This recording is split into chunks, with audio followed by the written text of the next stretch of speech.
कबीर बाबा ने कहा, दो नारियां तालाब में स्नान कर रही थी, बहुत सारी सखियां थी। एक सखी की नई नई सगाई हुई थी, तो ये आपस में चर्चाएं कर रही थी। इसकी सगाई में इससे सुंदर नाक की नथ मिली थी, तो वो नथ को पहन करके आई हुई थी और ये सबरी उसकी प्रशंसा कर रही, चर्चा कर रही। तो कबीर बाबा देख रहे हैं। फिर कहा, महाराज कि नथनी दीनी यार ने तो सुमिरन बारंबार, और नाक दीनी करतार ने तो वाको दियो विसार। नथनी देने वाले सांसारिक को तो तू बार बार याद कर रही है, लेकिन जिसने नाक दी है इस नथ को पहनने के लिए, क्या उसका कभी एक बार धन्यवाद व्यक्त किया?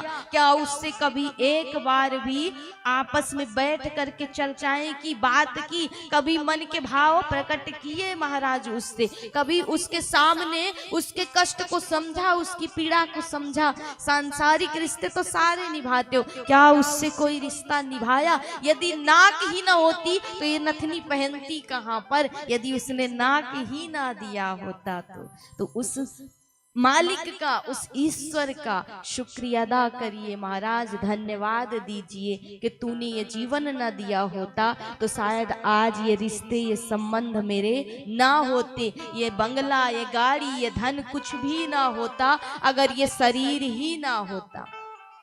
सबसे पहले तो ये शरीर ही आता है, ये देह ही आता है। यदि ये देह ही ना होता तो ना ये संबंधी होते, ना ये धन होता, ना ये संपत्ति होती, ना ये सुख होता, कुछ भी ना होता महाराज। इसलिए उसका धन्यवाद दीजिए। कैसे? उसका नाम जप करके, उसका नाम सुमिरन करके, कि हर समय तेरा सुमिरन मालिक, तूने ही ये जीवन दिया है। ये जीवन क्या है? ये शरीर क्या है? एक किराए का घर है महाराज, और इसका मालिक कौन है? वही ईश्वर है, वही देने वाला विधाता है। और कब ये घर खाली करना पड़ जाए ये भी तुम्हें नहीं पता है। इसलिए जो समय है उसका सदुपयोग करें। और कथा तो आपको याद नहीं है अभी भी, इतना कहने के बाद भी महाराज, तो आइए हम ही बता देते हैं।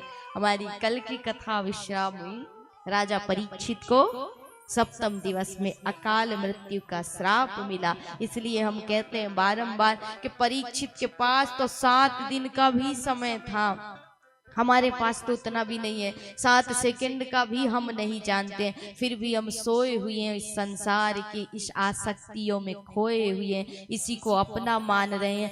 जब तक इस आत्मा में, इस शरीर में ये चैतन्यता है, ये आत्मा है, तब तक सबको अभिमान है, सबको अभिमान है महाराज, सबको अहंकार है। रावण के पास भी जब तक ये शरीर था, कंस के पास भी जब तक ये शरीर था, बड़ा अहंकार था, अभिमान था। लेकिन अंत में क्या हाथ लगा? कुछ हाथ लगा? सोने की लंका पड़ी की पड़ी रह गई, यहीं छूट गया और कुछ भी साथ नहीं गया। ये कहते हैं कि जब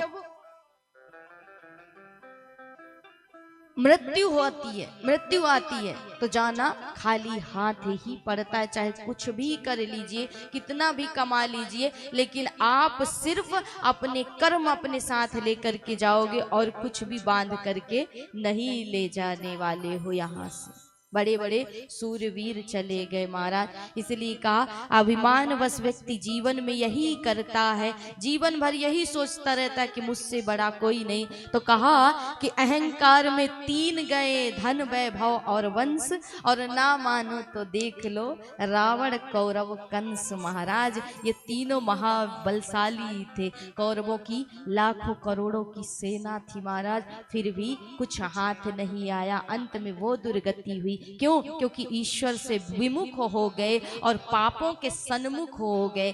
तो यही जीव का कर्तव्य है कि जिसने ये जीवन दिया है उसका धन्यवाद करना और उस ईश्वर की शरणागति लेकर के इस कथा के माध्यम से अपने जीवन को सुधारिए, अपने जीवन को संवारिए। जो चला गया वो छूट गया, लेकिन जो अभी समय है, चाहे एक क्षण का, तपस्या के हजारों वर्ष, करोड़ों वर्ष, और सत्संग का एक क्षण आपके जीवन को परिवर्तित कर सकता है, सुधार सकता है, यदि आप उसे अपने जीवन में उतारने का प्रयास करें तो। सत्संग का एक क्षण आपके जीवन को सुधार सकता है महाराज।